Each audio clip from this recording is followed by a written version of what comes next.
Hello viewers, in this video I will try to give you a brief insight on a novel called Atonement.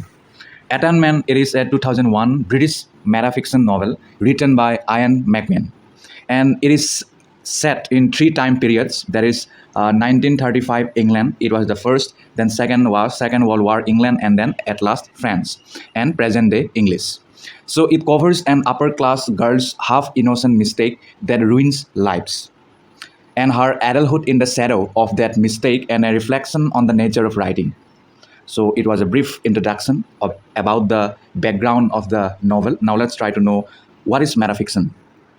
Actually, metafiction, it is a part of literary form, and it is also a form of fiction which emphasizes its own constructedness in a way that continually reminds the audience to be aware what they are reading or viewing a fictional work.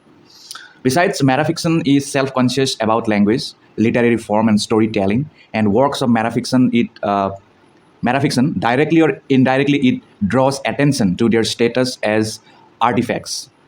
Furthermore, metafiction is frequently used as a form of parody or as a tool to undermine literary conventions, and it also attempts to explore the relationship between literature and reality, life, and art. I hope you have understood.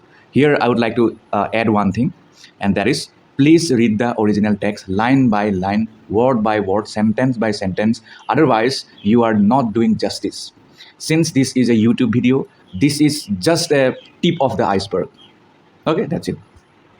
So, in the part one of the novel, Bryony Tallis is a 13-year-old English girl with a talent for writing, and she lives at her family's country estate with her parents, Jack and Emily Tallis, who were members of the landed gentry. Landed gentry means one who had so many lands, and in that land they build their mansion or house, and then they give them as a rent. So a rich man with lots of lands and buildings. So that is called landed gentry. And landed gentry is a kind of very respected person of British society. Now I don't know, but in the old time. And Bryony Talley, she had her older sister, and her older sister Cecilia had recently graduated from the University of Cambridge with Robbie Turner. And Robbie Turner is the Tallis family's housekeeper's son and Cecilia's childhood friend, whose university education was funded by Jack. Then in the summer of 1935, Bryony's maternal cousins, 15-year-old Lola and 9-year-old twins, Jackson and Pirate, they visited the family amidst their parents' divorce. Then Bryony and Cecilia's older brother Leon returned from London and accompanied by his friend from Oxford, the well-off manufacturer Paul Marshall. Then Cecilia and Robbie they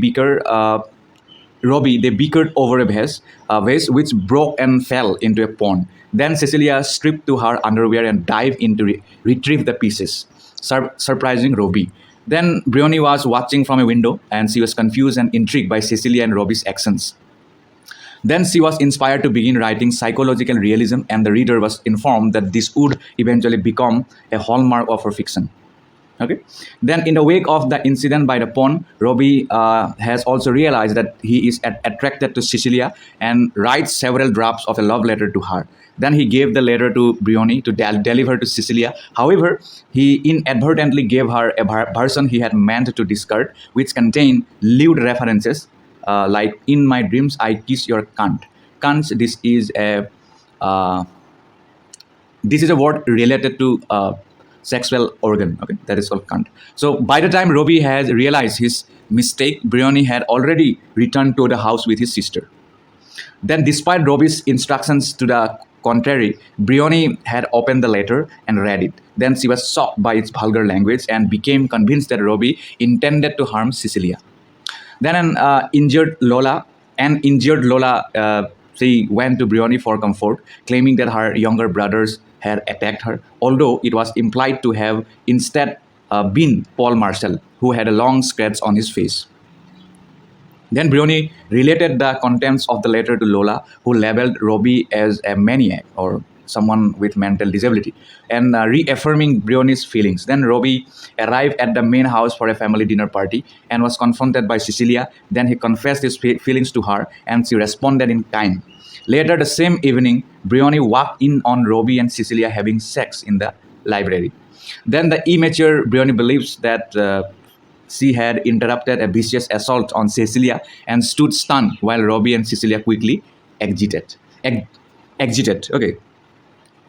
Then at the dinner, which was generally tense, it was discovered that the twins had run away. Then the party broke into teams to search for them. When Cecilia went with Leon, Robbie and Brioni each set off on their own. Then in the darkness, while everyone was searching for the twins, Brioni discovered her cousin Lola being raped by an assailant neither girl can clearly see. Then the attacker flew. Brioni had convinced that it must have been Robbie and then got Lola to agree that she likely heard Robbie's voice, despite Lola being too shocked to recall anything. Then the girl returned home and Brioni identified Robbie to the police as the rapist, claiming that she saw his face in the dark. Then Lola was sedated by the local doctor. Cecilia then screamed at Brioni and locked herself in her room, and Paul Marshall shared cigarettes with the policeman. Then Robbie did not return, and the family and the police officers stayed awake waiting for him. As dawn broke, Robbie appeared in the driveway with Jackson and Pirate, having found and rescued them. Then he was arrested on the spot and taken away, with only Cecilia and his mother believing his protestations of innocence. Then Bryony was satisfied by this conclusion to her mythologized version of the events, with she as the hero and Robbie as the villain. As she was little girl, so she had imagined like that, and she had so many assumptions instead of reality or witness.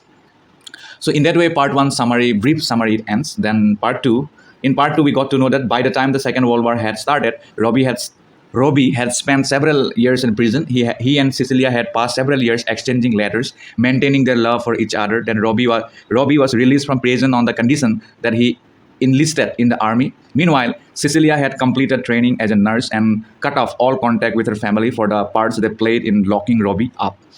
Shortly before Robbie was deployed to France, they met once for half an hour during Cecilia's lunch break. Then their reunion started awkwardly, but they shared a kiss before leaving each other. Then in France, the war was going badly, and the main army was retreating to Dunkirk. Then as the injured Robbie made his way there, he thought about his love for Cecilia and his hatred for Brioni, her sister. However, he eventually concluded that Brioni was too young to be blamed fully and wrote Cecilia a letter encouraging her to reconnect with her family. Then his condition deteriorated over the course of the season, and he was weakened and became delirious. Then Robbie fell asleep in Dunkirk one day before the evacuation began. So it ends. Part two ends. In part three, a remorseful Brioni, now she is 18 years old. She had refused her place at Cambridge, and instead she was a trainee nurse in London. And she had realized the full extent of her mistake and decided it was Paul Marshall, Leon's friend, whom she saw raping Lola. Brioni still wrote fiction, mostly inspired by Robbie and Cecilia's relationship, although she had been rejected by several literary publications. Then Brioni traveled to attend the wedding of Paul Marshall and her cousin Lola, with the knowledge that Lola was marrying her rapist. Then Brioni considered speaking up during the wedding, but she did not. Afterwards, she visited Cecilia, who was cold, but invited Brioni in nonetheless. Then while Brioni was apologizing to Cecilia, Robbie unexpectedly appeared from the bedroom, and he had been living with Cecilia while he was on leave from the army. Then Robbie had expressed his fury at Brioni, but with Cecilia's soothing, it remained civil. Then Cecilia and Robbie both refused to forgive Brioni, but who nonetheless told them she would try to put things right, and she promised to begin the legal procedures needed to exonerate Robbie. Exonerate means to set free, even though Paul Marshall would never be held responsible for his crime because of his marriage to Lola. As Brioni left Cecilia, she was optimistic about her role in Robbie's exoneration, thinking that it would be a new draft and atonement, and that she was ready to begin. So in that way it ends. Okay. I hope you have understood something. Please read the text. If you talk about characters, then Bryony Tallis, she is the younger sister of Leon and Cecilia Tallis. Brioni was an aspiring writer, and she was a 13-year-old at the beginning of the novel and took part in sending Robbie Turner to jail when she falsely claimed that he had assaulted Lola. Brioni was a part of narrator of this story, and she also plays an important role in this play, and she has her character, it gets transformed from child to woman as the novel progresses. And at the end of the novel, Bryony had realized her wrongdoing as a child and decided to write the novel to find atonement. Then we get Cecilia Tallis. Cecilia Tallis is the middle child in the Tallis family. Cecilia has fallen in love with her childhood companion Robbie Turner. After a tense encounter by the fountain, she and Robbie do not speak again until they meet before a formal dinner. When Robbie is falsely accused of rape, shortly after, Cecilia loses her love to jail and war and chooses not to contact any members of her family again. Then we got Leon Tallis, the eldest child in the Tallis family. Leon returned home to visit, and he brought his friend Paul Marshall along with him on his trip home. Then Emily Tallis. Emily is the mother of Bryony, Cecilia, and Leon. Emily was ill in bed for most of the novel, suffering from severe migraines. Then Jack Tallis. Jack is the father of Bryony, Cecilia, and Leon. Jack often worked late nights, and it was alluded to in the novel that he was having an affair. Then Robbie Turner. Robbie Turner is the son of Grace Turner, who lived on the grounds of the Tallis home. Having grown up with Leon, Bryony, and Cecilia, he knew the family well. Then he attended Cambridge University with Cecilia, and when they came home after graduating, they fell in love. Then Robbie was sent to jail when Bryony falsely accused him of raping Lola. Then Grace Turner. Grace Turner is the mother of Robbie Turner. She was given permission from Jack Tallis to live on the grounds, and she had become the family's maid and did laundry to the Tallises. And when her son was falsely accused of raping Lola, only she and Cecilia believed that he was innocent, and Grace chose to leave the Tallis family. Okay. Then there are many characters. I will not talk all. I hope you have understood something from this video. Thank you so much.